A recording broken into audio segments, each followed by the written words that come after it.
Ameerikaan Iraan haleelti.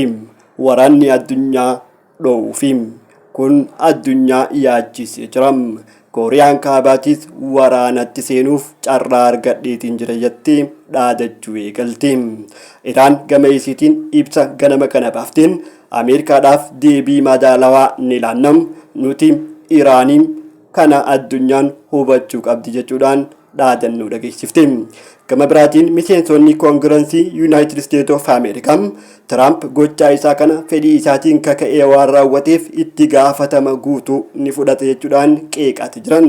Elaan Omar irraa eegalee miseensonni koongirensii Ameerikaa dhimmicha mormii olaanaadhaan dhageessisaa jiran.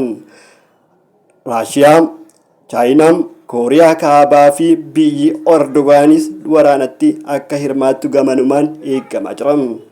Keessattuu Kooriyaan Kaabaa nuti amma carraa argannee jirra. Duraanis tarkaanfii Ameerikaati eegaa turre. Amma immoo carraa bal'aan nu qunnamee jira.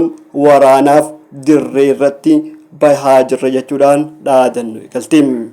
Ameerikaan ganama kana magaalota 3 haleeltee jirti.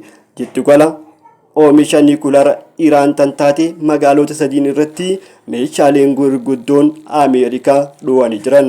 Haa ta'uutii hanga ammaatti balaan geessisan hin ibsamne. Jiddugalli oomisha niikularaatis hin barbadoine. Gochaan Ameerikaa kanaaf Israa'el gammachuu isii dhageessifte.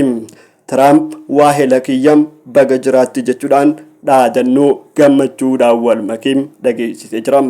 Laatam Kooriyaan waraanatti ni seenti moo hin seentu tarkaanfii akkam fudhatti waan jiruuf deebii walumaan eenam.